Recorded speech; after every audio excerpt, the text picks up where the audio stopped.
Welcome to Babergh District Council Planning Committee. I will now ask the Governance Officer to read out the domestic arrangements and the fire regulations. Claire, thank you. Thank you, Chair. Please ensure that microphones are turned off when not in use. Please do not interrupt other speakers or hold separate conversations while others are speaking. If you're attending the meeting to speak and persistently interrupt the meeting, you may be asked to leave. Please ensure your mobile phones are on silent or switched off and that your laptop is also switched to silent. I'd like to remind everyone present that this meeting will be broadcast live to the internet and will be capable of repeated viewing. The whole of the meeting will be recorded except where there are confidential or exempt items. If you make a representation to the meeting, you'll be deemed by the Council to have consented to being recorded. By entering this meeting as a speaker, you are also consenting to being recorded by the Council and to the possible use of those sounds recordings for webcasting and or training purposes. The Council, members of the public and the press may record, film, photograph or broadcast this meeting when the public and the press are not lawfully excluded. If you hear the fire alarm, leave the building immediately via a fire exit and make your way to the assembly point, which is Ipswich Town Football Ground. Follow the signs directing you to the fire exit, which is behind you. Do not enter the atrium. Use the stairs, not the lifts, and do not re-enter the building until told it is safe to do so. Thank you, Chair. Thank you, Claire. Make some introductions. We have with us today the Area Planning Manager, Mr. Mark Russell. We have our Legal Advisor, Ian Dupre. We have our Case Officers, Emily Voigt. Have I pronounced that correctly? I thank you. And Elizabeth Flood. With our Governance Officer you already met, Claire Philpott. Can I move to the agenda, please? Thank you.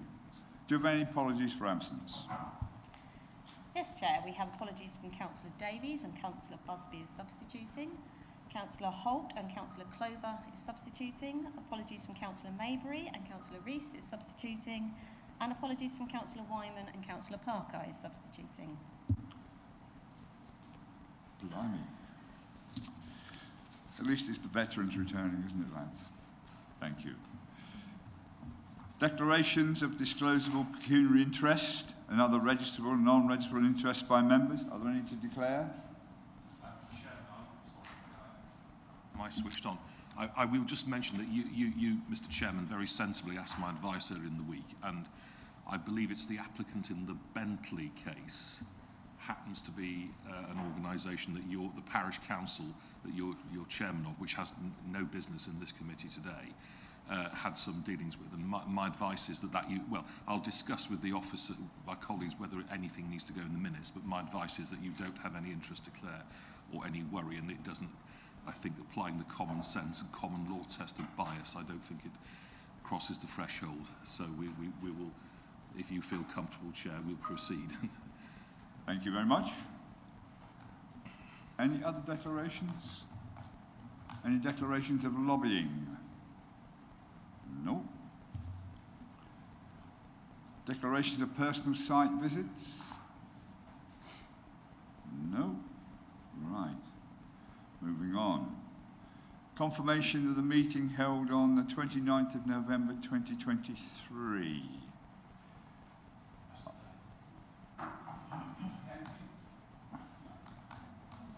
Apologies, Chair. My boss misled me. What should that be? The 18th of October. The 18th of October. Right. Are there any points regarding the accuracy of these minutes? They're more accurate than my notes. Nope. Right, in that case, could I have a proposer, please, to accept them? Adrian Osborne. A seconder, please, Councillor Tim Register. We electronic vote? Thank you. Thank you, Chair. Remember, so that vote is reading correctly as the 18th of October and it's now in progress. Councillor Beer, can I take your vote, please? Thank you.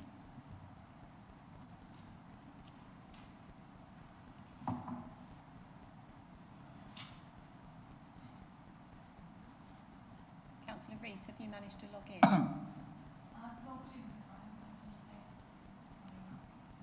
Oh, okay. Can I take your vote then, please?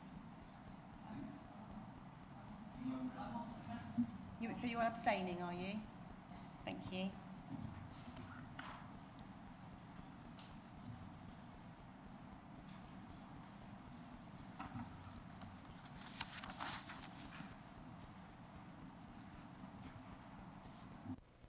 Thank you, Chair. That's 8 votes for and 3 abstentions. Thank you. Thank you.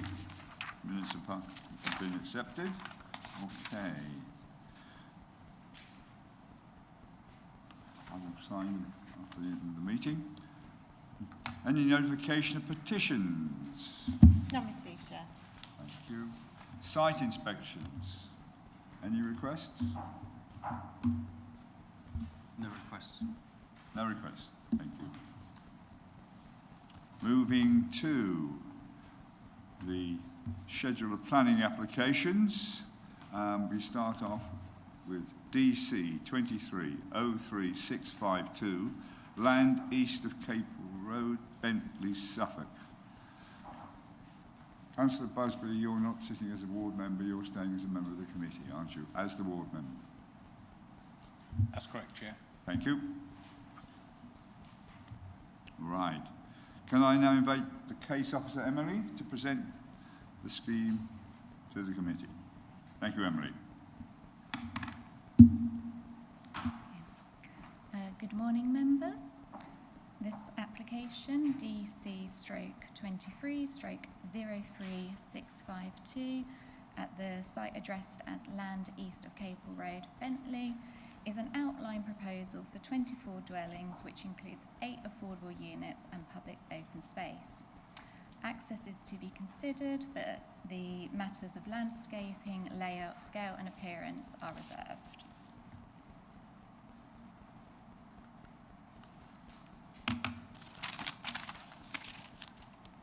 This presentation is provided as a further visual and spoken accompaniment to committee report and is not designed to supplant the information contained in that report.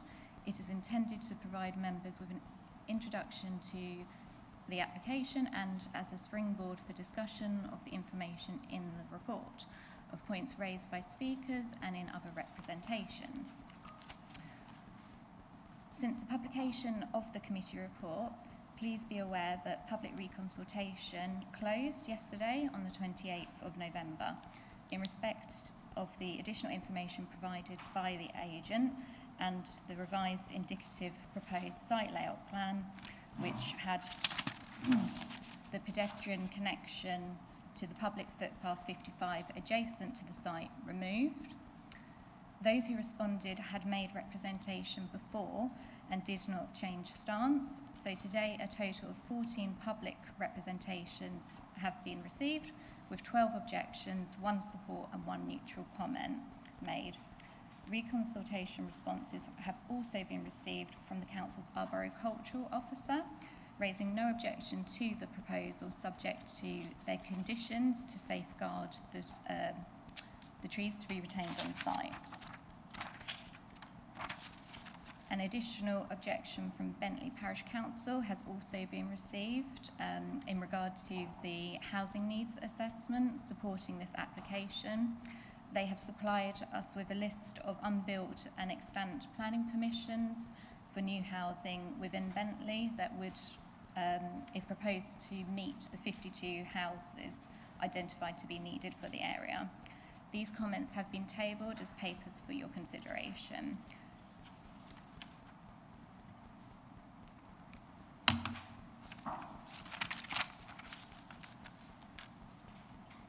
As this aerial image shows, the site is in the pink hatched area. It is outside the settlement boundary.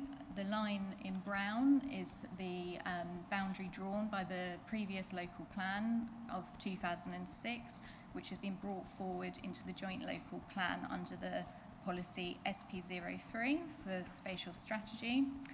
Policy SP03 does not support new development in the countryside, which the site would be.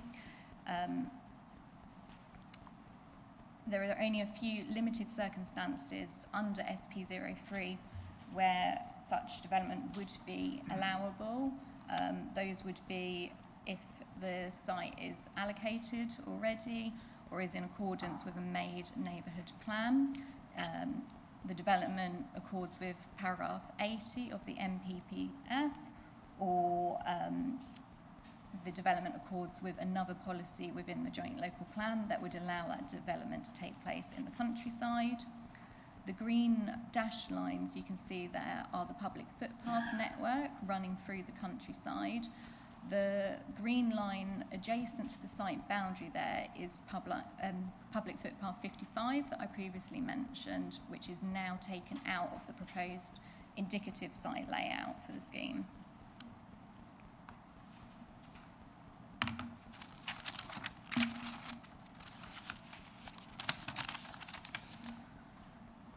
The site area is approximately 1.19 hectares. It's important to note that previously this site was put forward as part of a larger parcel of land, labelled in the blue hatch there as SS1138. That was put forward under the Strategic Housing and Economic Availability Assessment during 2020, prior to the local plan, joint local plan coming forward. However, that site was discounted due to poor connectivity to the existing settlement. So again, under policy SP03, it's important to note that this proposal potentially would need to demonstrate accordance with the neighbourhood plan or be an allocated site, which it was not successful in this application under Sheila.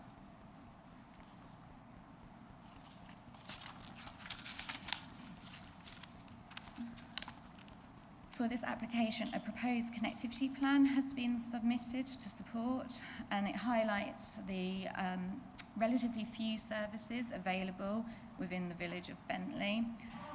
Bentley, under the previous local plan, was designated as a hinterland village. The services that have been marked up here are in the yellow and pink dots. The nearest to the site are the community-owned pub and shop. The red dot is, yes, sorry. Here we go. This is the community pub and shop here. The red dot here is the village hall. The green dot is the hair salon within Bentley. You can also see the hatched areas here, also close to the site, are the already existing public open space, so the playing fields and the recreational land.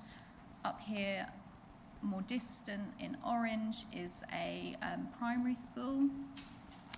And again, the blue, this is the connection through from the public footpath 55 previously mentioned.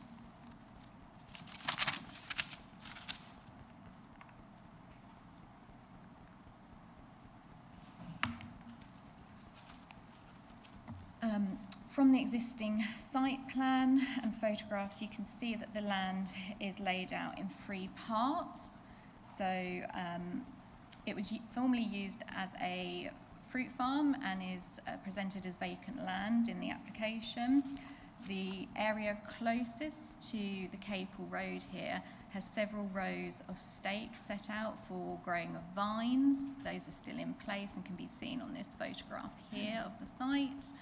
Towards the rear, closest to the public footpath, the land is semi-naturalised grassland, and that can be seen here from this photograph quite well. And to the south here, there are a couple of polytunnels present and some small outbuildings, a little pond behind those, and an area of hard standing for parking, which forms the existing access. There's hedgerow along here to the front of the site, hedgerow around most of the boundaries actually, and several trees lining the footpath here as well, shown on this plan. This top photograph here was taken looking from the public footpath into the site, and this bottom photograph here was taken from the access point looking into the site, so you can get a sense of how it relates to one another there.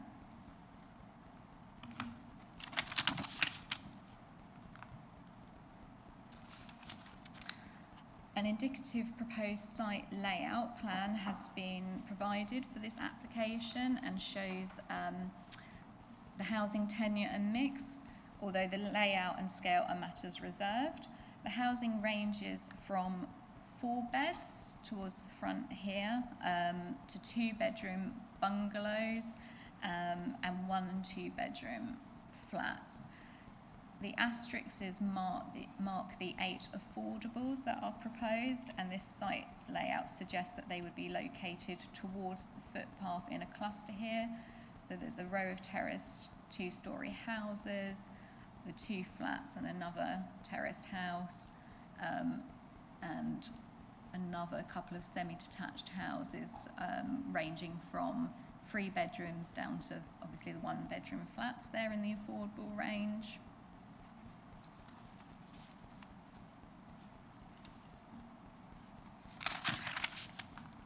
This is the most recent revised copy of the proposed site layout, and it's important to note that the previous connection to that public footpath 55 has now been removed from the scheme as presented.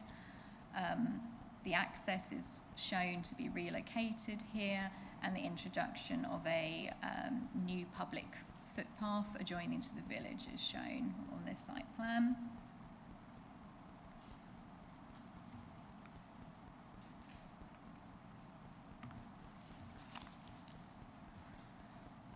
It should be noted that Joint Local Plan Policy SP03, as said before, makes some allowance for new development in the countryside where it is in accordance with a neighbourhood plan. Bentley does have a neighbourhood plan that was adopted during December 2022.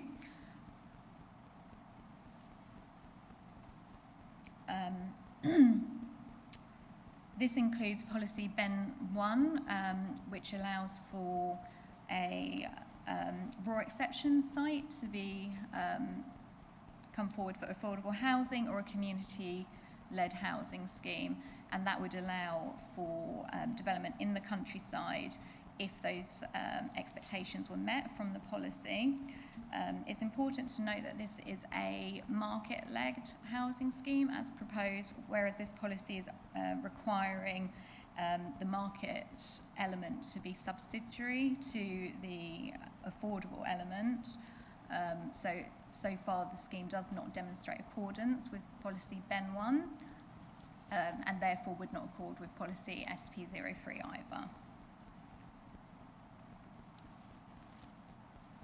I'll jump back.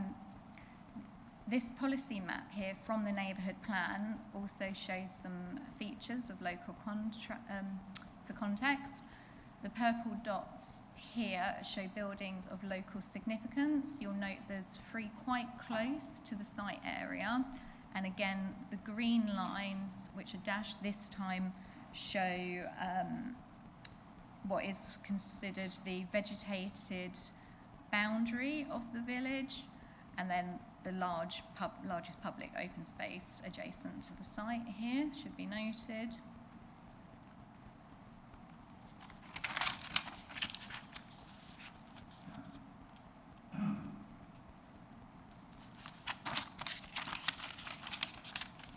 These next few slides are to show you the local context of the site. They show these buildings of local significance. So this is Link House that dates from the 16th century and can be seen on approach to the village from the Capel Road, and the map in the corner shows the angle that the photograph was taken, and again the purple dot in the context of the site location.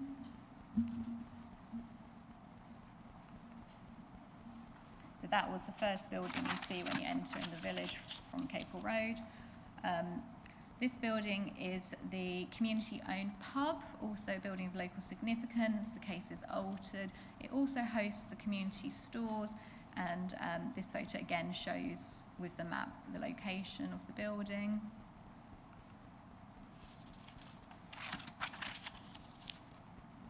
The last of the closest local buildings of significance to the site is the Witchstep Cottage. This dates from the 17th century. It's notable for the unusual feature of its chimney stack here, But more importantly, this is the first building that you see when you approach the village from that public footpath 55 running adjacent to the site here. And that's before you reach down Case Lane, the Cases I altered pub. This slide shows the proposed tree retention plan that has been put forward for the application. Although it should be noted that landscaping is a reserved matter, it would suggest that the intention is to retain the vegetated settlement boundary under the neighbourhood local development plan, to remove a portion of the hedgerow at the northern boundary, but retain most of it in place. And again, some hedgerow boundaries are retained on this kind of angled dogleg boundary here, and the boundary to the south with the settlement. However, the hedgerow along Capel Road would be required to be removed for the formation of the new access that would be relocated from here where it is presently to a more centralised position.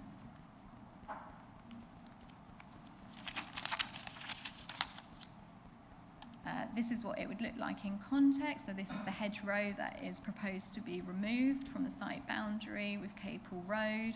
And at the rear here, you can see the vegetated settlement boundary to the neighbourhood plan along the public footpath 55 and just the polytunnel. So this little tree here would be removed, and so would this large tree here as well. This slide also shows quite well the narrow footpath, which is running along Capel Road. And again, the intention would be to take away this hedgerow and install a footpath of greater width to connect the site with the settlement as proposed on the indicative site layout. It's also important to note that although this can be seen now, the development would obviously occupy the space, and the vegetated built up edge would potentially be eroded from vision from the Capel Road.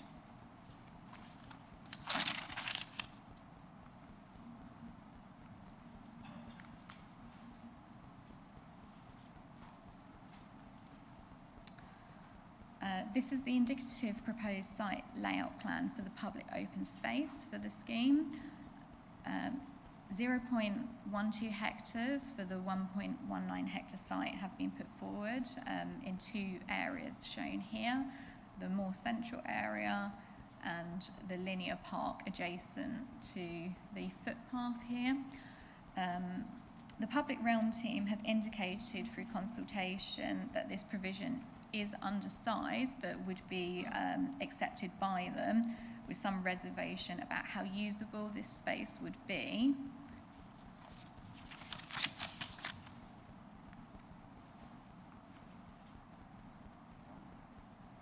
In comparison with the neighbourhood plan, the proposed site layout against the example put forward in the Bentley design guide can be seen here.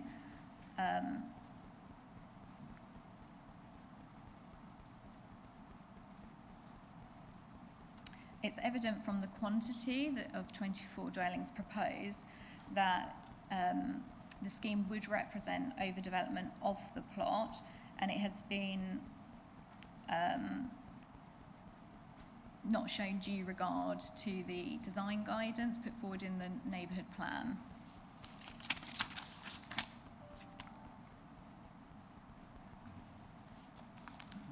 It's also noteworthy that the highways team have raised concern during their consultation about the ability for vehicles to enter the Bentley playing fields adjacent and separated by that public footpath 55 through the linear park, and they have requested information about a means of prevention of those vehicles entering the site through there.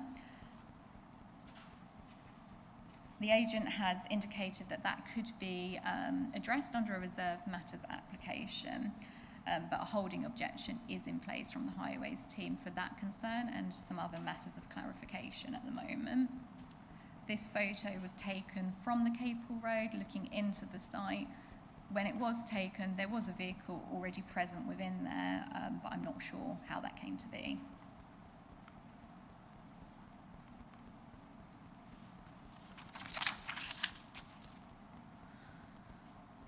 The countryside footpath route here is shown by this photograph for footpath 55, and you can see the Witchstep Cottage again is the first building that you encounter upon approach into the settlement.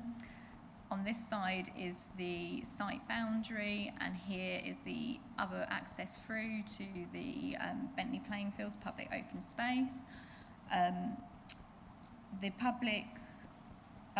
Suffolk Constabulary have also commented with raising concern that the linear public space adjacent to the footpath, which is already overshadowed, may worsen that impact and lead to an area with little surveillance in the presently indicative site layout as it's presented.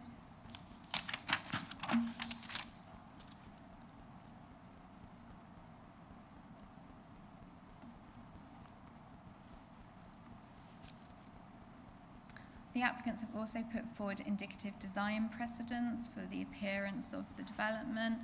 These are shown as the brick is a scheme in Great Bentley, Essex, whereas the rendered housing here is from Debenham in Suffolk.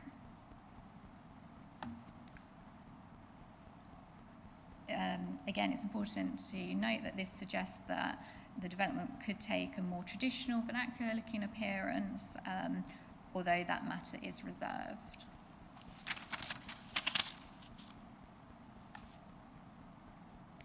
From the aerial image again, you can see that the site is slightly detached from the settlement boundary here by this small wedge.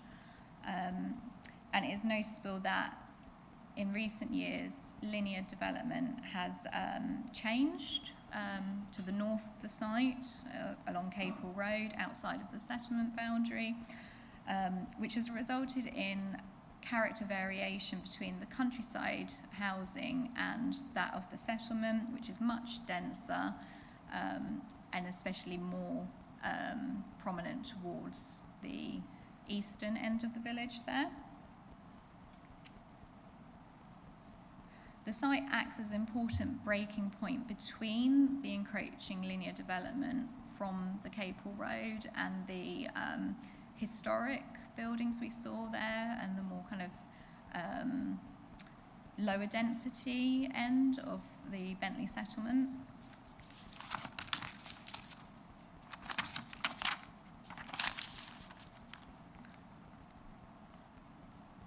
For further context, these are photos taken from the Capel Road, showing the surrounding development and how that has changed in recent times. The top photo shows the property called Nursery Cottages, which was within that wedge area I showed, separating the site from the settlement boundary. That has been built relatively recently through subdivided garden land. Its appearance is harmonious with the first buildings you encounter upon entry to the settlement there, just in the distance, so it takes a much more vernacular appearance. Whereas the bottom photo shows the immediate adjacent neighbour, Fortuna and Wayside. Fortuna was also built in recent times outside of the settlement boundary through subdivided garden land, but these properties take on a much more contemporary appearance, and they are obviously of a much larger scale.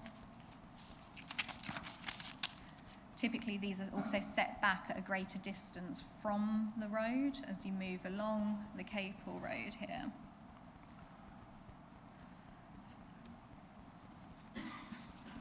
This photo shows the streetscape from the public footpath west of Capel Road on the opposite side of the site, essentially. So this blue arrow here shows roughly where I took that from. Again, you can see the far left house here, Rowan Acres, has been built as a replacement dwelling of much larger scale in a Georgian type aesthetic. The next door property, Pemberley House, was also new built property in recent times through subdivided garden land. That's again a very large property, all set back at similar distances. The red marker here shows the approximate location of the site as a breaking point, and there should, I'm not sure you can see it very well, but there was, you can just see the roof line of the other property, Nursery Cottages, in the far distance here, and the settlement is almost indistinguishable at a distance on approach.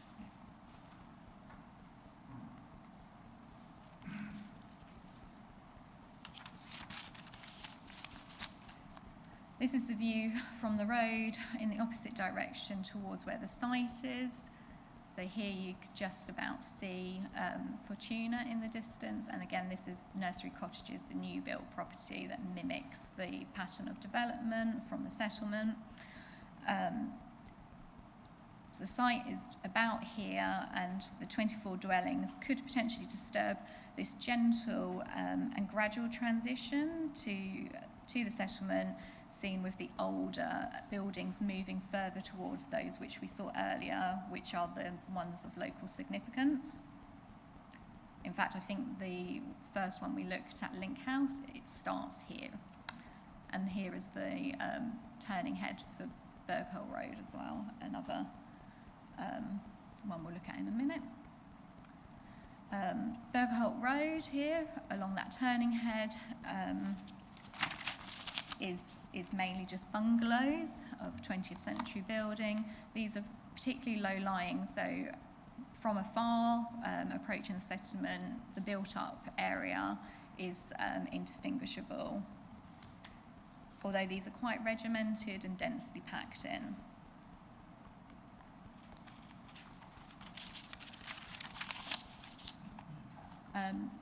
So finally, the application is recommended for refusal based on the grounds that the principle of development would be contrary to SP03 and BEN 1. It does not represent a affordable housing scheme in a rural exception site or a community-led scheme under their neighbourhood plan, and it is new development within the countryside that does not accord with another policy in the joint local plan and is not an allocated site already. The landscape impact through the loss of the hedgerow for the formation of the new access is considered to be harmful, both under policies LP 17 and LP 24 of the joint local plan, and also it's not in accordance with the direction of the policies of their neighbourhood plan. The development does not demonstrate due regard to its surroundings. This amount of development would potentially lead to overdevelopment of the site and have harmful consequences for the character of the village. The occupants will rely heavily upon private vehicle usage. It has previously been assessed that the connection to the village through the Sheila scheme is poor, and that site was dismissed for that reason, although part of a larger proportion of land. And also we have a lack of S106 provision for secured for education, libraries and waste services that would be necessary to serve the development. No, sorry, I've got that wrong. Sorry, for school bus, monitoring of that, and highways works to connect the site up with the village. The lack of seal contribution was actually for the education, libraries and waste services. And that's the end of my presentation. Thank you, Emily. Any questions to the officer? Councillor Busby. Just that last point, I didn't understand why there's a lack of sill contribution.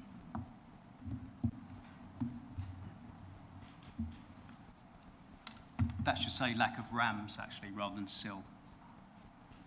You're correct, it shouldn't say that. You better define RAM. You better define RAM for the benefit. Sorry, all this jargon. Recreational area mitigation scheme. So development which has housing within the zone of influence of the Stour and Orwell estuaries makes a contribution to looking after those areas. So it's a simple thing to do, and the applicant would do it if they were going to be approved. It's a simple legal agreement which is done in 2 days. But we do have to, if we're refusing, we do have to cite it as a reason for refusal. Otherwise, the appellant may say, well, you didn't refuse it for that reason, so therefore I'm not paying it. So it's that, and it's a lack of 106. Thank you, Mark. Does that answer your question? Yeah. Okay. Councillor Grandin. Thank you, Chair. Can I ask, we might need slide 8 or 19. On the village's neighbourhood plan, could you tell me where they would like to put any future development, please? Could you show me where that would be cited if they opted to have, if they could choose to put new development, where in the village have they indicated that would be, please? That may be best asked to the parish later on, but before, under the Sheila assessment, it was land here and here that had been put forward as a candidate and was considered appropriate to host development. I can get the other slide at the start up to show you that again. So it's this site here and here. Thank you. I could probably... I was just going to answer the question for Catherine. I was just going to help Catherine with the answer to that question, if you like. They haven't put any allocated sites in the neighbourhood plan because they've already achieved the number of houses that they were requested to do. In fact, they've more than achieved it. However, they will be looking forward to community sites or rural exception sites, and this could be one of those. Councillor Parker. Yeah, thank you, Chair. I just want to expand on that last point about the SIL/RAMS contribution. Surely, I just need some understanding. Would that not be a matter for reserved matters, or would that be, I mean, this is outline, isn't it? So it's not something we consider now anyway, is it? No, you do it up front, basically. If you can do anything up front, you would do it up front. So we know... we would know the number of dwellings, so we'd know what the RAMS contribution would be. We'd also know what the 106 contributions would be, so we would do it at outline. Councillor Beer. Thank you, Mr. Chairman. Could I have slide 24, please?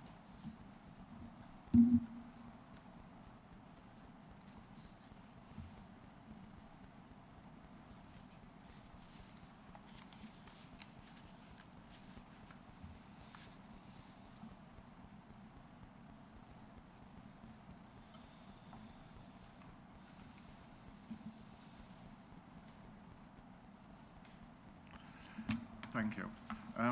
Well, you've obviously got enough reasons there for refusal, but could you please comment on occupants will be heavily reliant upon the private vehicle usage? Well, surely, Mr. Chairman, this applies in most of our villages. So why is this being used here? It looks a bit heavy-handed to me, but perhaps the officer could answer, or somebody. It stems from the It stems from the unsustainable location of the development, so it's inherently unsustainable within the countryside. It's car dominated as well, and there's a lack of, or there's relatively few services within the village of Bentley. So there's an expectation that to meet their day-to-day needs, they would need to travel quite often far distances to the larger settlements such as Capel, St Mary. Thank you, Emily. I'll get the area planning manager. I'll get the area planning manager to just expand on that, if you wouldn't mind. Thank you, Chair. I hear what you're saying, Councillor Beer, because obviously in a largely rural district, you're right. A lot of the developments will be car dependent, so why would we put it in there? I think we have to start from the principle of a sustainable location for housing. So that's where SBO 1 starts off, and then also SBO 3 touches on it as well.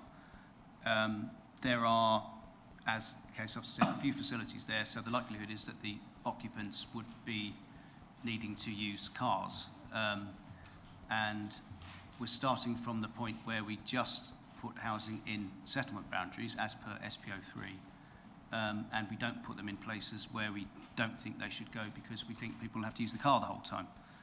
If you spin forward a few years and we need another 5-year housing land supply, we might be looking at places which at the moment we think are undesirable, but we see this as undesirable in principle as per SPO 3 and Ben 1, but also because it's relatively unsustainable and would require car use. Is it about the same subject, or pardon? Yes. Okay. I'm sorry, Mark, that's ridiculous. I mean, it's a site that is outside the village boundary just because it's a line. It's right next door to houses either side of it and opposite it. They're in the same location, they're reliant on a car just the same. I mean, in this instance, it is just not an argument one way or the other, I'm afraid, so I agree with Peter. That's for you to decide, members, if you think that line should be struck out. I think it's probably useful to leave a sustainability argument in there if we have to fight an appeal, but that's your decisions. Can I ask another question relating to that, Mr. Chairman? Yeah, go on. Do we need to have that particular line in those reasons for refusal? Because that's the point. I've never seen it in many others. And I understand and accept the sustainability, but that isn't really how that reads. And I'm just, well, I have to agree. I don't accept what you and your officers are saying at all. Thank you. Okay, let's look at what the report says and what the bullet points are there and just see whether that is better for you. Turn to that. I haven't actually got the... Okay, you want to Go off. I think what you've got to realise to a certain extent is that we're now in a different period. We now have a joint local plan, and we certainly had a neighbourhood plan for Bentley. So perhaps things are a little bit different from what they were perhaps the last time you sat on this committee, Councillor Busby. Anyway, moving on. Councillor Grandin. Thank you, Chair. On page 32 of our report, it says that one of the reasons for the refusal is the number of units sought would overdevelop the site. So is there a reason why that is not listed as one of the reasons for refusal on the list, or did I misunderstand something in the... I think it's a slight mismatch between slide 24 and what you've got in your report, actually, officers. Members. If you look at the bullet-pointed reasons refusal at the bottom of the report, I think there are 1, 2, 3, 4, 5, 6, 7 of them. There is something there which, yes, the fourth bullet point does cover that. Yes. So sorry. What I'm saying is, on page 32, I have got the right. Yeah. So on page 32, it says one of the reasons for refusal was overdevelopment of the site, but that wasn't listed for on the reasons for refusal on the side. Is there a reason that hasn't been included, please?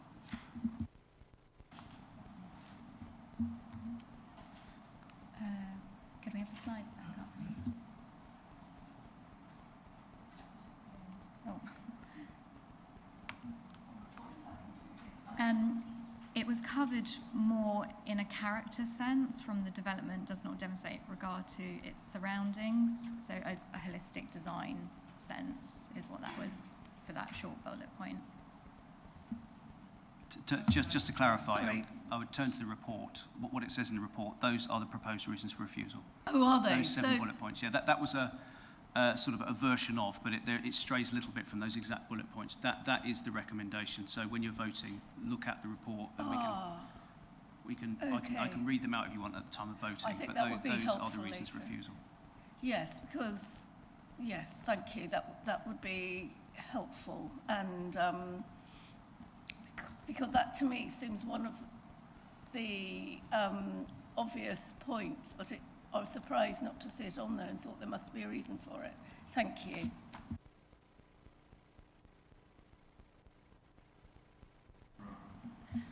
Hello, yes. On slide 12, there was a hedgerow along the northern boundary that I think you said was going to be removed. Was that right, or did I misunderstand that?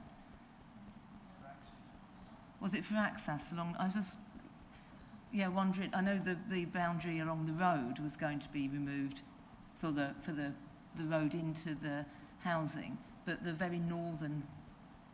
There we are. The northern bit at the top. So is that access? I didn't quite understand why.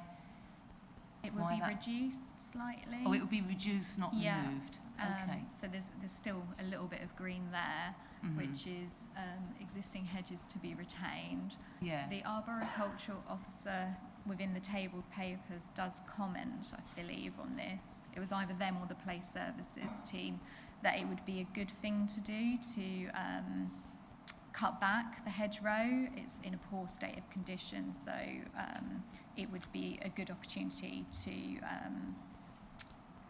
give it some attention that it needs. I'm not the expert on that, I'm afraid. Okay, yeah, that's fine. Can I ask another quick? Can I just? Can you clarify it for us quickly? It's to be retained and enhanced. So the only removal was to the front of the site. And again, we're looking to step it back, rejuvenate, but equally provide that access to the site. So, thank you for clarification. You wanted another question? Yes, I'm not sure if this is the right time to ask, but I looked at the ecological report for this site, and it says that there's no pond, and yet on the introduction here it says there is a pond. So it seems that the people who did the ecological report obviously missed the pond. It seems to be around the buildings. Behind there's a shed and some polytunnels. So the fact that there could be amphibians living in that pond, and it's obviously been missed. So. Well, quickly ask the agent, is there a pond or not? on that point, previously it was a nursery, and it was a holding tank. So it was a tarp filled with water, so they used it just to top up their water system. So that has been removed. Yeah, so it wasn't a proper pond as No, such. correct. Thank you. Thank you very much. You happy with that? Any more questions for the officer? If not, thank you very much, Emily, for your first one to committee. Pity we couldn't kick the Rottweilers away. Thanks. Moving on. We have a public speaker, I understand, from Bentley Parish Council, and she's coming into us remotely, is that correct? And it's Marion Mundy. Hello, can you hear me? I can. You're a bit loud, but never mind. That's better. Loud? I'll turn myself down. It's better than being too quiet. Is that better? That's fine. I'm just going to remind the committee that if you wish to ask a question of this speaker, you will have to absolutely ensure that you've got your microphone open. I'm most probably the biggest felon doing that, but missing out, but that's why I've warned you. Thank you, Marion. You have 3 minutes to address the committee. Thank you. Bentley is a small hinterland village which has grown considerably in the last 5 years. 31 outstanding planning permissions at the 1st of April 2018 have now been built or building started. In addition, another 18 planning permissions have been approved since April 2018, where most are in the process of being built, totaling 49 houses. This equates to approximately 15% growth rate over 5 years. If this application is granted, this would increase to a 21% growth rate. It is the case that in the submitted version of Babergh's joint local plan, spatial distribution identified that only 9% of all housing in Babergh should be accommodated in hinterland villages. As described by the planning officer in her very useful report, this planning application is inappropriate in size, scale, layout and character, and being outside the settlement boundary is contrary to Bentley's neighbourhood plan and Babergh's adopted joint local plan part 1. Policy SP03 of Babergh's joint local plan only allows development outside of the settlement boundary in exceptional circumstances, and this development is not in accord with any of those other relevant policies or our policy Ben 1 of our neighbourhood plan, where development outside of the settlement boundary is only supported for the development of small-scale affordable housing schemes on rural exception sites where there is a proven local need. Although adjacent to the settlement boundary and so accessible to the small community shop, pub and playing field, most of the services required by families would need to be accessed beyond the village, particularly in Capel St Mary. There is no direct public transport linked to Capel from Bentley, so there would be a heavy reliance on the motor car. And just to add to that, it is almost impossible to walk or cycle to Capel either. Very dangerous to do so. So there's no sustainable method of getting into our core village where our doctors, dentists, libraries, co-op, etc. are. There is only one daily bus service into Ipswich that only operates in term time, and this is not a time suitable for commuters. And the other major point that's been missed, our main route through the village is a connection point between the A137 and the A12, and is frequently used by vehicles as a cut through between those two roads when there's problem at the Copdock interchange. And this is our problem, is that we already have a large number of vehicles coming through our village that aren't associated with our village at all. And to add to that burden would be not environmentally friendly apart from anything else. In the report on the examination of Babergh's joint local plan, the inspector comments on the revised policy SP03, and I quote, "If housing development were to be permitted adjoining settlement boundaries, this would result in the significant and unsustainable expansion of many small, relatively isolated settlements with minimal facilities." Marion, thank you very much, but your time is up. I will quickly see if anybody wants to ask Marion a question. Councillor Register. Thank you for your report, Marion, your point. So to clarify, can you clarify if you say that there's very limited public transport, i.e. bus services serving Bentley, and the paths the routes out of Bentley aren't particularly safe for cycling, so they're only really useful for very confident and safe cyclists. Is that correct? Yes, yes. I mean, as I say, the main road through Bentley is used by very large lorries to access the Tatting Stone skip and quarry. So they often use us as a cut through. So you've got 20-ton lorries going through the village, and there is no footpath connecting beyond that small footpath that you saw on some of the photographs. And in actual fact, that isn't even a footpath. That is a ditch that was covered in and tarmacked over. So it's very, very narrow. But if you wanted to walk to Capel, it would be, for a very fit person, at least a 45-minute walk through very muddy bridleways and fields. And there is just not any sustainable travel route to get to our core village of Capel. Regarding the buses, There is one bus service that leaves Bentley at 9:35, goes into Ipswich, and doesn't return until 3:10 in the afternoon.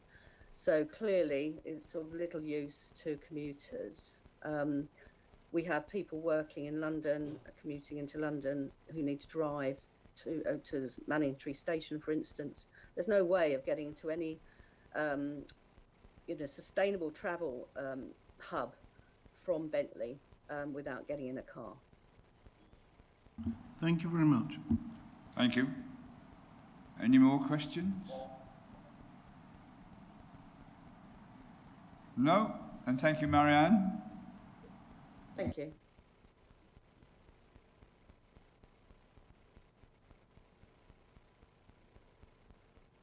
Mr. Ben Moore, who's acting as the agent, I believe. You have 3 minutes to address the committee. Is it possible we could have slide 24 on the screen for this, just for the purpose of members, if possible? No reason why not. Let's see if we can find it. Thank you very much.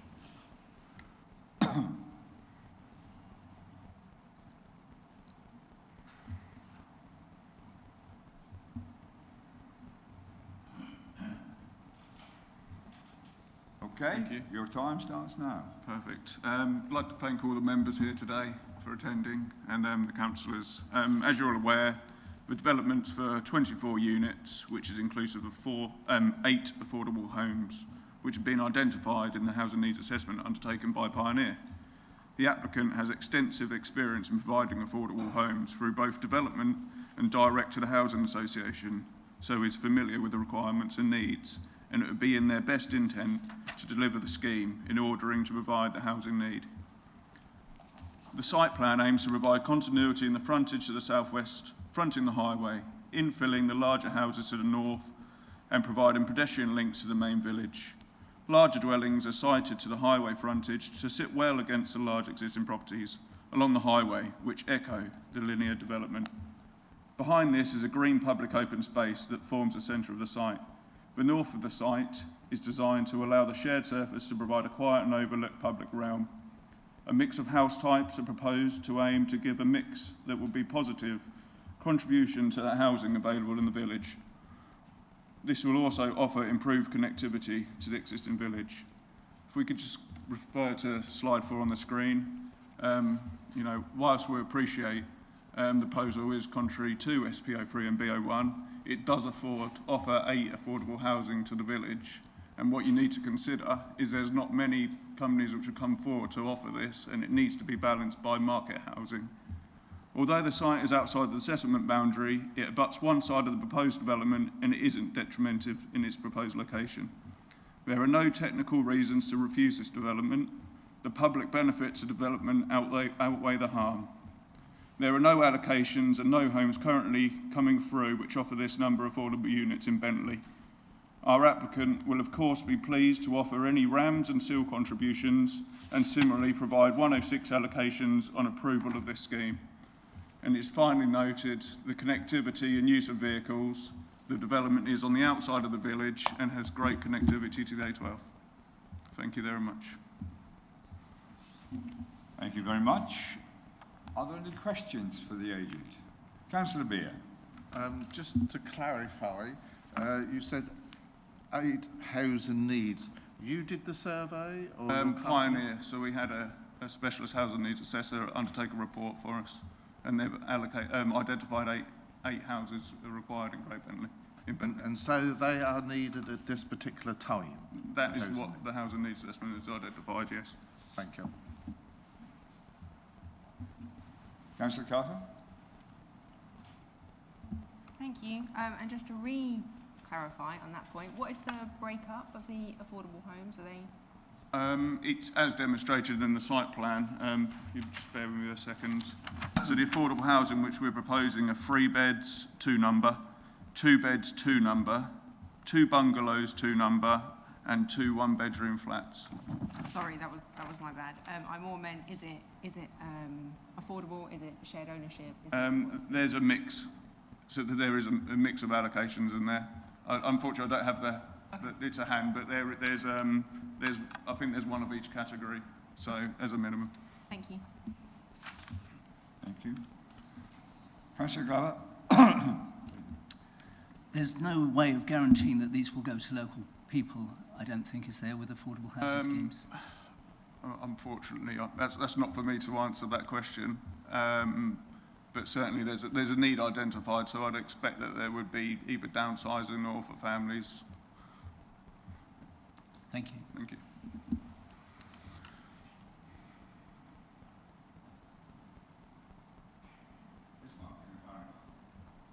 Sorry to clarify, no, there isn't. It's based on a district-wide needs assessment, so it could come from anybody in the district. You could only really tie that down if it was something called a rural exception scheme, which also gives perpetuity of affordable ownership rather than something that could be right to buy a few years down the line. Could it be, there's a system of staircasing, isn't there, where it could be possibly brought in, but there's no guarantee. And could it be made a condition?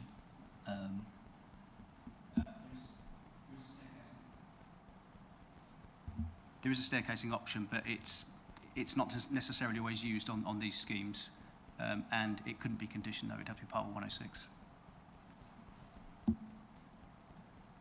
Councillor Beer, you wanted to... Yes, Mr. Chairman. I was under the impression that Councillor Maybury managed to get some affordable housing earmarked for local residents. Now, I could be totally wrong here, but I have heard somewhere we did agree to some being approved, and the local people did have a choice of some of them, perhaps not all of them, but we have done that in the past, so I'd like us to really find out the answer to that, because it's a pity she's not here, but I'm sure she did. Okay, thank you. Councillor Beer. Councillor Glover, do you think you'd like to clarify that? Chair, yes, I think I can answer that. It was Chiltern Place, which is where I actually live, and there was a staircasing that went on there, and some, it was 4 or 5, I think, and some did, but I have actually spoken to the residents, and some were from inside the area, and some weren't, so the reality doesn't always match up with the desire. Okay. Can happen. Can happen. Yes. Thank you. Any more questions for the agent? Councillor Beer?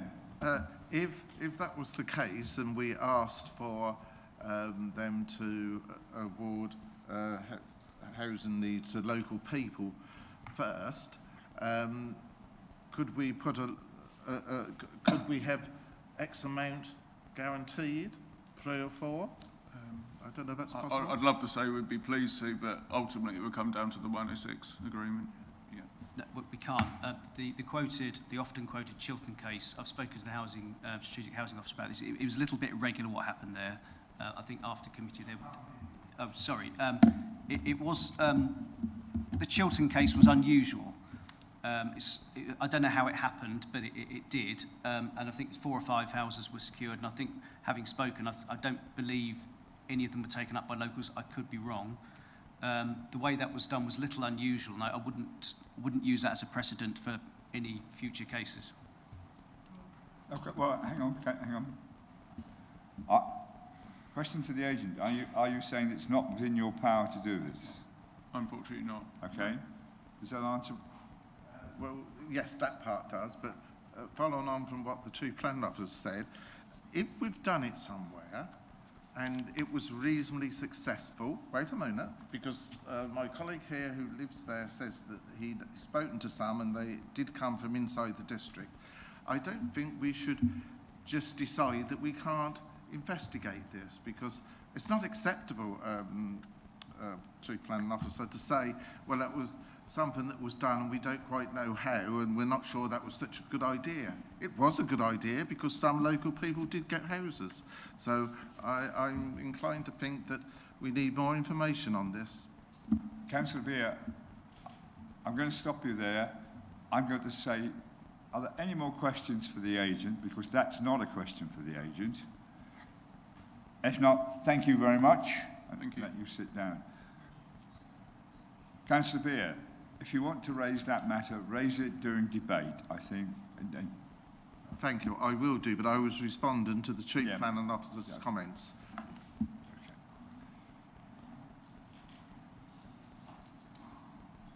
You've got your hand up, Councillor Grandin. May I please ask a question to the officers, or is that later on that I can do that? Yes, ask the officers. Thank you. So in the reasons for refusal, it mentions overdevelopment. Could you please explain how this application comes under the description of overdevelopment, please?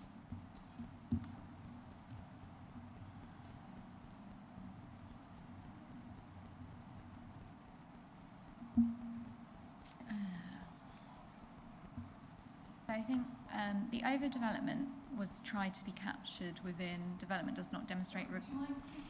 Yes.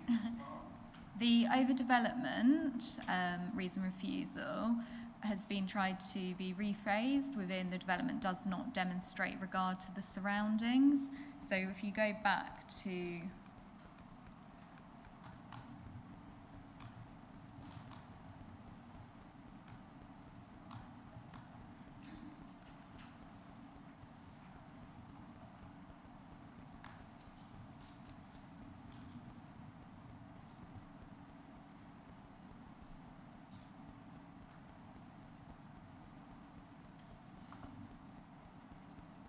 Yeah, okay. So this is the indicative proposed site plan with the 24 dwellings laid out within it.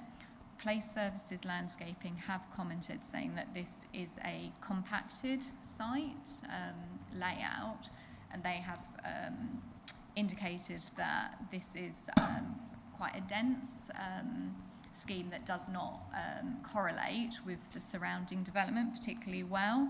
So as we had from the photos of the context, it's quite gradual and the clustering within the settlement. There are areas that are much more regimented of the branching roads, but these tend to be towards the east. So it's the overdevelopment is more of a concern in the sense that it disturbs the pattern of development and it's harmful to the character of the area. So it would take away the open space buffer between the linear properties that have been redeveloped in recent times within the countryside housing and the gradual and gentle transition to those more traditional properties we saw within the photos, which are the local buildings of significance. So there's impacts from developing the site to the 24 dwellings to the character of the settlement, essentially, is the reason for refusal. I hope that explains a little bit better. Okay. I will now open up the item for debate. As the ward member, I will invite Councillor Busby to start off. You don't have to, you're not obliged to, but the offer is there. You'll come back in later. If I can't hear you, haven't turned your microphone. Okay, look, just very briefly, just to answer Catherine's question, really. It's a distinct part of the village. To the west of this site, you saw those big houses. That's the entrance into the village, and that's a distinct entrance. You get from there. This provides a break between those houses and the old, you saw the Witchstep Cottage and Link House, and the old centre of the village, the pub, etc. This is a natural break, this site. If you put this 24 houses in there, then that eradicates that break. Let's face it, 24 houses in 1.19 hectares is not overdevelopment normally. But if you go further on then into the village, to the east, then the development is much denser, and therefore it would be appropriate further on, if you like. So it's just a particular site, which is... Yeah, that's right. It's the context that makes it important here. And it is a site that perhaps if you look at the village as a whole, it is the best site in the village for any future development. But the village are very keen on getting that site right because it is important. It is the best one, therefore they want the right thing in it. Community Land Trust is perhaps the way they would like to go. They've got plans to put allotments, etc., on that site. The the green space, the open space that's presented on this development is useless. It's not really recreational space, it's not green space, you can't do anything with it. And they would like to make a better use of that particular site in terms of housing, very specific need, and of course then if it is a community land trust, then you can make the housing for the locals. Otherwise, everybody has to take their chance on the housing list. And really, it's quite straightforward. Doesn't matter how good this, I think the application is. It is outside of the village boundary. It's not in the neighbourhood plan. Hands are tied. I think you have to say refusal. And I think that's where the officers have come from.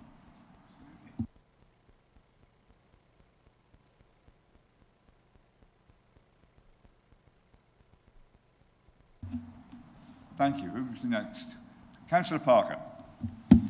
Yeah, thank you, Chair. So to what extent can we pick Councillor Busby's brains? Can I ask Councillor Busby a question? To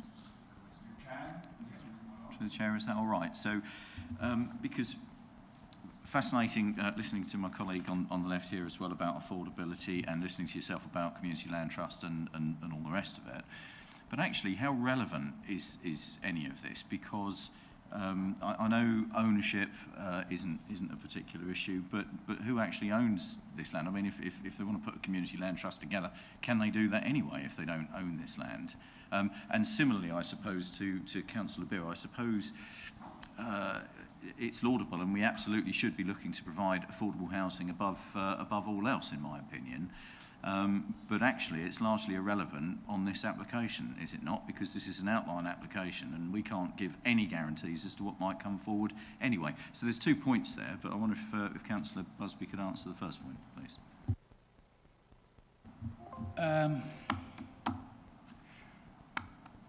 I probably could, but I probably shouldn't. I probably know too much about who owns it and what the deals are, etc. Potential deals are so I can't really mention that. Thank you, Councillor Busby. First time I've seen you stuck for an answer. Councillor Register. Yes, so we've heard about the concerns that the car dependency, the dependency upon the car for transportation is grounds for refusal. But consider this, there is no, clearly we've heard that there is no effective public transport. Secondly, a third of the people in this development will be in affordable housing, and people in affordable housing are far more likely to be unable to drive or have access to a vehicle. We're going to end up, I think you could end up creating more road trips, car trips, and our big problem in Suffolk is we have too many car trips. It's not we've got too many cars, we've got too many car trips. We need to start thinking forward and working and making sure that developments happen where there is good public transport, where there eventually have got safe, coherent cycle routes so people have an alternative to using the car. This clearly has none of that, and I think unlikely to have it by the time it would be built if it was approved. Thank you. Any more? Councillor Grandin. Thank you. Could I ask a question of the local member, please? Bearing in mind his last track record, you may not get an answer, but yes, please carry on. So it seems to me that Bentley has quite a strong local community because they bought their local pub and shop and so on. So are there other, and you were mentioning the vague possibility of a community land trust situation. Is there an appetite for this kind of thing in the village? Is there still a strong community feeling and so on? Yeah, it's a great village. There has got a good lot of volunteers. They run the pub, they run the shop. They've put forward a very good neighbourhood plan. They run all kinds of events. A community land trust is a different game altogether. It's going to take a lot of effort, perhaps even more than a neighbourhood plan, putting a neighbourhood plan together, and over a longer period of time. So I don't believe they have anybody that's come forward yet to do that. It doesn't mean that there won't be if they're asked, especially if the village understands the benefits. But it's a big commitment, let's put it that way. Thank you. Thank you. Councillor Glover. The point being with all of these communities, they still all need their cars, because if we can, if we're not careful, we start talking about affordable housing only in towns, because people can only access the amenities in towns.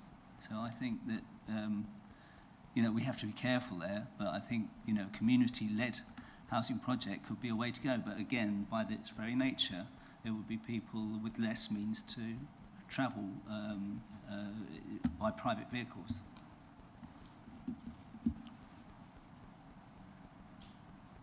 Anyone else want?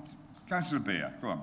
Well, just on those last points, in our villages, we've always had this problem over the years, and I think it's not helpful to blame the motorists and the motor car all the time.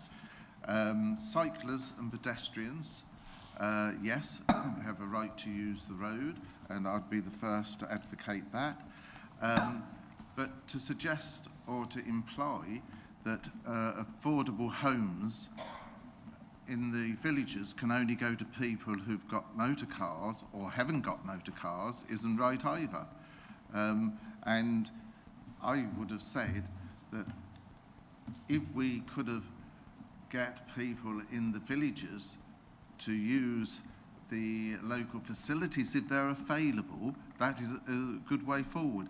But I think in a real world, you have to understand that there isn't the bus routes in the villages at the moment. There isn't all the footpaths and cycleways that we'd like.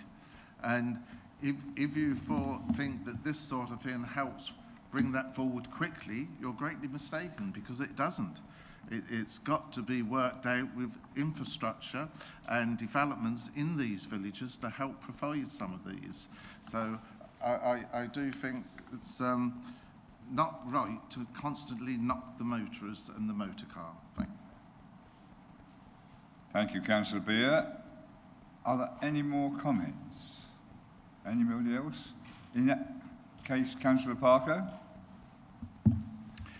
Well, actually, Chair, I was just going to move things along. Actually, in the absence of any other comments, I'm going to make a proposal, if I can, that we agree with the officer's recommendation, actually, to refuse this application for all the reasons that are given in the report. And if I could just add to that as well, for me, what I think is really paramount, actually, in all of this, is the Bentley neighbourhood plan, actually. And I think that volunteers put thousands of hours together, volunteer hours, and to do anything other than to go with the recommendation, I think would be a travesty to the community that we ask to help guide us in this committee. So I propose we refuse the application, Chair. Thank you, Councillor Parker. Do I have a seconder? Oh, too many hands going up. I'll take Councillor Register. Thank you. Yeah, I second that proposal, and yeah, having worked on a neighbourhood plan in Melford, it's like if you ignore it, you're basically saying, well, that was a waste of time and money, and I think this needs refuting. Thank you. Any more comments? Councillor Beer? Well, thank you, Mr. Chairman. I just wanted to say that whilst I agree wholeheartedly with my colleague here on the proposal he's putting forward, with one exception, there is one item, a line in there that I cannot agree to, and in that case, I will not be voting for the application for refusal. Thank you. What was that? The line regarding the you want the exact wording that's on the slide 24, I think it's the fifth bullet point. which I mentioned right at the beginning. Okay, thank you. So I think it says the occupants would have heavy reliance upon private motor vehicles for use for their transport needs. Well, this happens in the countryside and villages all the time. Thank you. I don't accept that. Thank you, Councillor Beer. Any other comments? If not, I'll get the area planning manager to read out exactly what you're voting for. Well, Chair, Against what? In a way, I agree with Councillor Bean, but there's nothing wrong with that statement, because the occupants of that site, as in the whole of Bentley, are heavily reliant on a car. It's not an incorrect statement. It's just irrelevant, really. Karen, yes, please, Ian. You've got the... If I've understood correctly, Councillor Parker is proposing the officer's recommendation as it is online, on the screen. Is that right? Thank you. So we have a proposer, we have a seconder. So we're at that situation where I'll get the planning manager to read out what the recommendation is that's being proposed by Councillor Parker and seconded by Councillor Register. Just bear with me. The modern.gov thing has let me down, so I'm just going to look. You've got it there. Okay,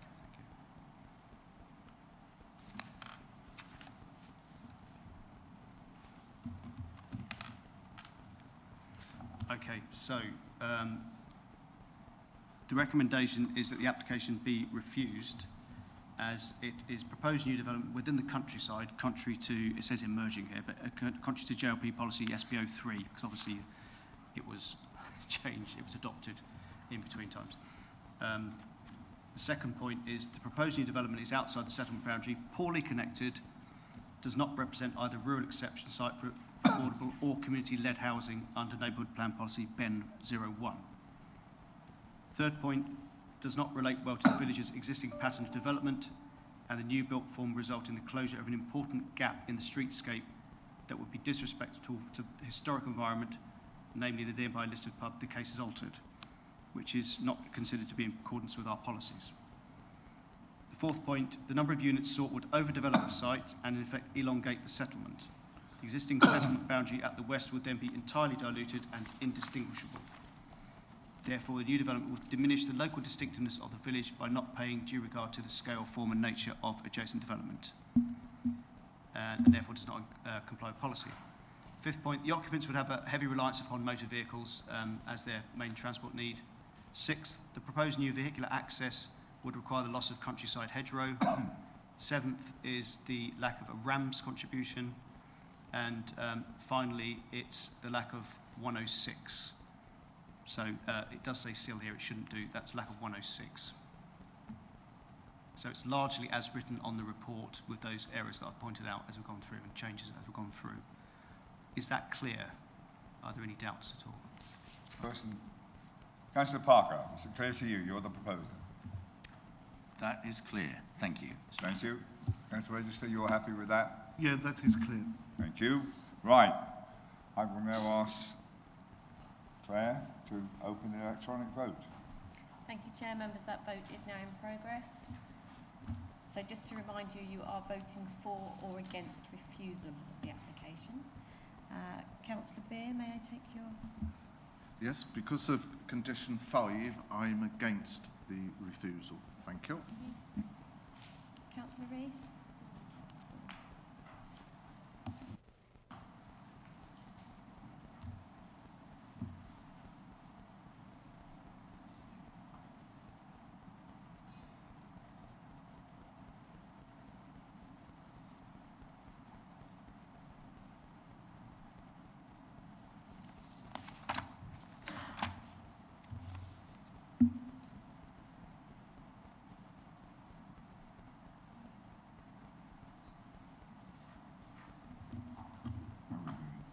Councillor Osborne, are you having...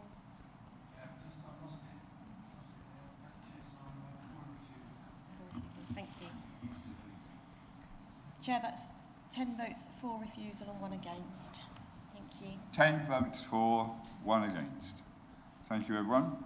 I propose we have a 5-minute comfort break.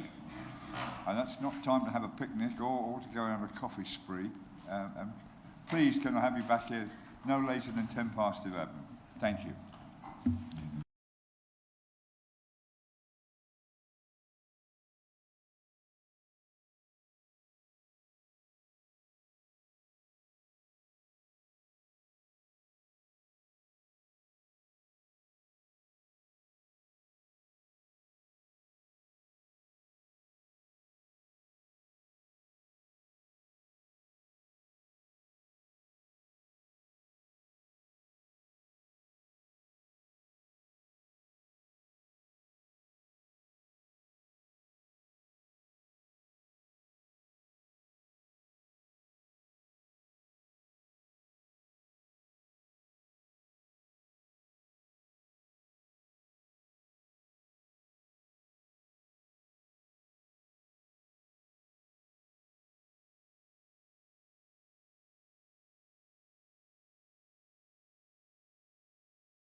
Moving on to the next application. It's DC 2304-007, land between Vicarage Lane and Tamage Road, Acton, Suffolk.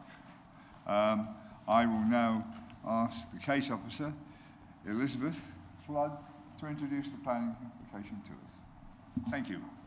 Thank you. So just before we start, there was a mistake on the published report. It does say at the start refusal. That has been changed. So if you're looking at it on the Modern Gov, it does say approval. Really sorry about that.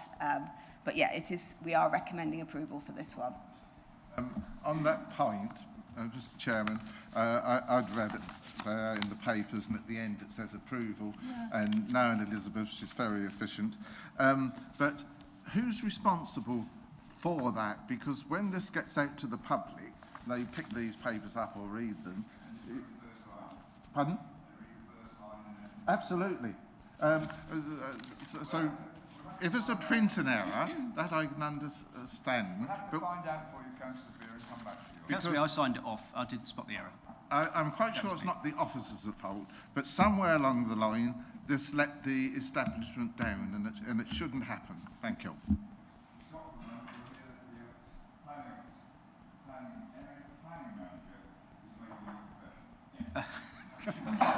I signed it off and did not spot that error, Councillor Beer, so it's my bad.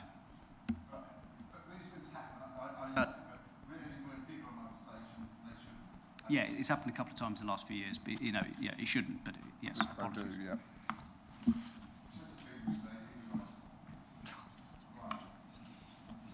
So this is the site. I think you'll all know it quite well because it's come to committee at least 3 times previously.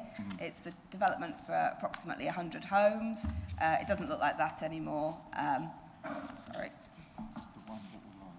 So this is the aerial photograph. This was the last aerial photograph taken when it was partly being built.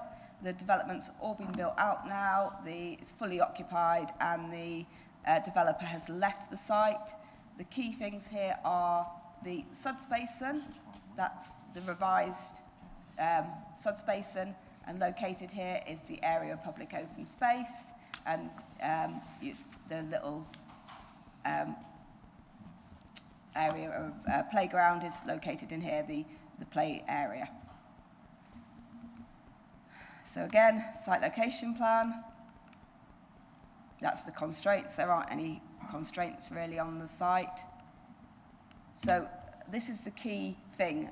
Previously, when we took it back to committee a couple of years ago now, because they didn't do the suds basin in accordance with the approved plans, the originally approved plans, you as committee agreed that they could do this slight revision to the suds basin. It could be fenced off, so it wouldn't be part of the public open space.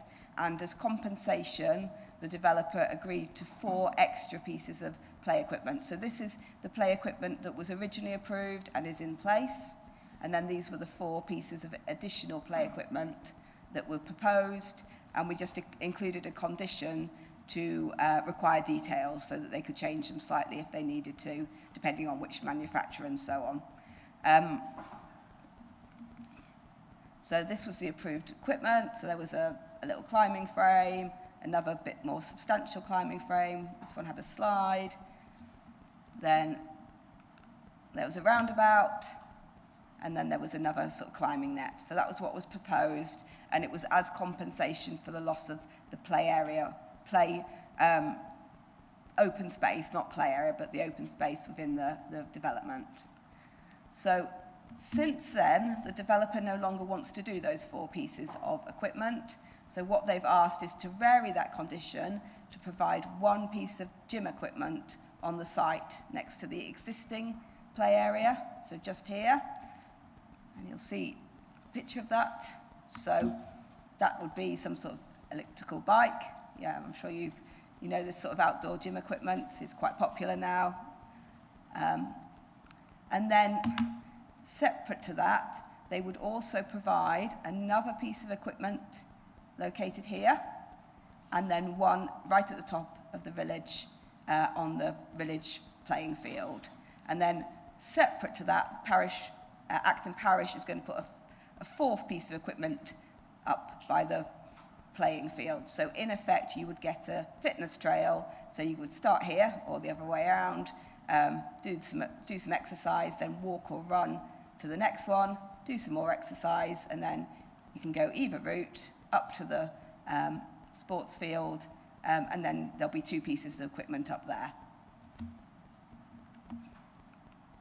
So again, this is just showing it from aerial. So the one piece here, then round here, second piece here, and then round either along Sudbury Road or along the footpaths, round here, cross over to the playing area, and then there'll be two pieces there.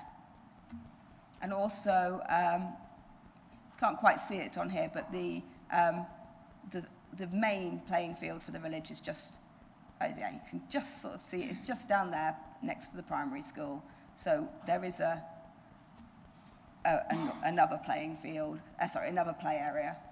So this is the existing site. You can see the play area sort of for younger children that was developed as part of the site. There you go. So you can see that the equipment on here was for very small children. Then this is the land where the four pieces of equipment were proposed on the wider play area, the wider public open space. And then this is the site further down the road for the one of the pieces of play equipment as part of the fitness trail. And then this is the village hall is just at the end. This is the cricket ground, and then two pieces would be located here, one of which would be paid for by the developer.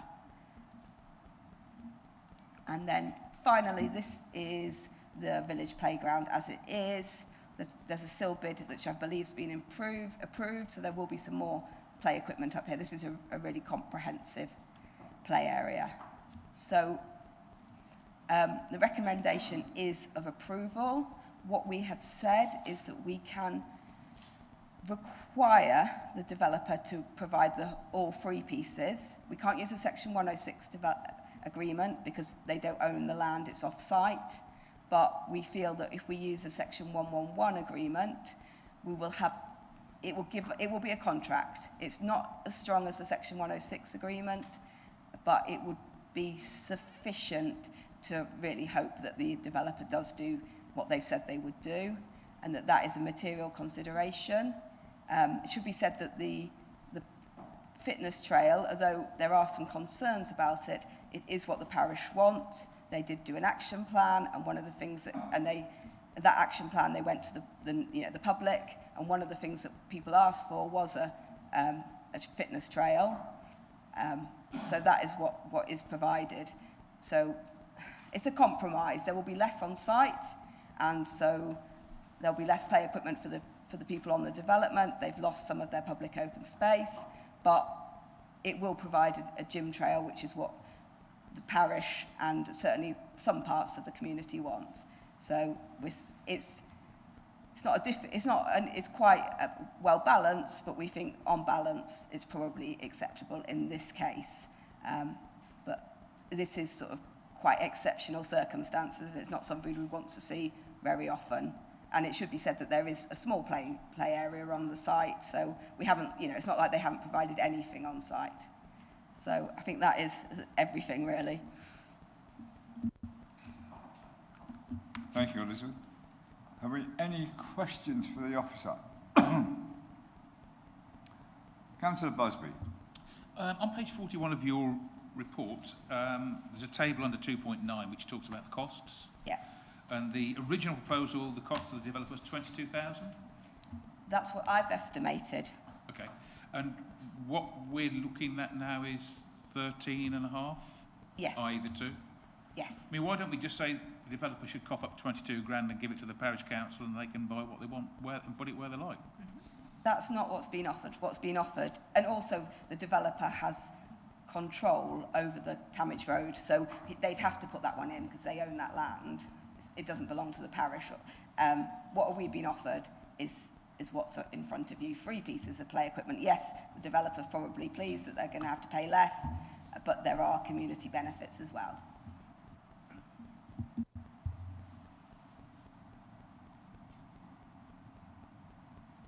No? Well, thank you, Elizabeth. We have no public speakers other than Councillor Malvisi as one of the ward members. You have 5 minutes to address the committee. Thank you very much, Mr. Chairman. In reference to Councillor Beer's comment about who got it wrong, I would say that to err is human, but to forgive is divine. This development has been fraught with difficulties since day one. And I'm not going to chew the cud, I'm not going to go over it, but this particular application has also been fraught with difficulties and has been subject to issues raised by Councillor Beer. So I'm here to ensure that it actually does get passed, because it's a passionate sentiment of Acton Village that they have what they want. They want a gym trail. They don't want all the equipment in one place. They want to walk round the village and exercise while they're doing leisurely exercise. So I do very much hope that members will see fit to pass it, and we won't have any more errors, and we will make sure that the right hand talks to the left hand, because that way we save money and we don't waste time. Thank you. Thank you. Are there any questions? No? Fine. Then we'll move into debate. Anybody like to? Oh, Councillor Beer, your turn. Thank you, Mr. Chairman. Well, I'm going to recommend approval of this application. I'm all in favour. It's been ongoing for a long time. I've heard the comments, and Elizabeth has outlined it very, very well. I think we're most likely getting the best deal we can possibly get there, and if you can get the other one thrown in, well, you're doing even better. But and I have to say, the Keep Fit Trail of items are quite popular. We have some in Great Cornard, and they really are popular. And I have to say, that's just how I like cycles: stationary, and ones I can sit on and just pedal round, and I don't go anywhere. And if they're electric, they're even better, but that takes away from this. So I'm quite pleased to move this recommendation. Thank you. Do I have a seconder? Councillor Busby. Thank you. Do you want to make any comment, or do you think Councillor Beer has covered it all for you? Well, I mean, I think the concept of a fitness trail is alien to most of us, but if the villagers, if that's what they want, then that's good for them. Thank you. Any more comments? If not, I'll get the area planning manager to get it right this time.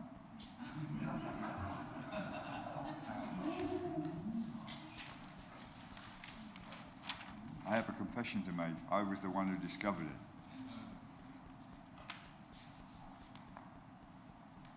So we're looking at approval. Yep. Subject to securing the proposed Section 111 agreement.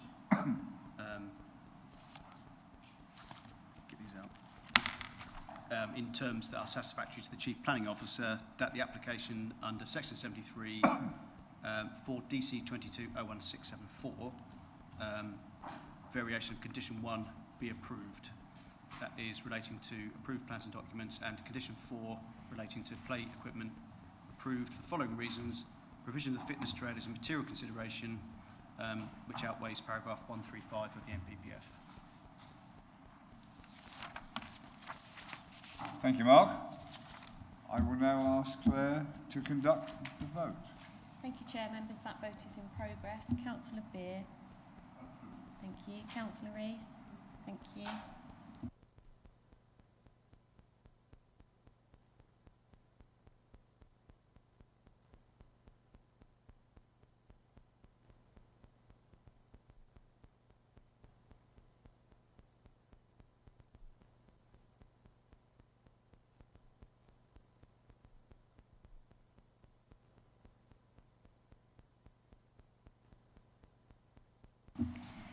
Thank you, Members Chair. That's 11 votes for. That's carried. Meeting will be on the 13th of December 2023, and I now formally close the meeting. Thank you.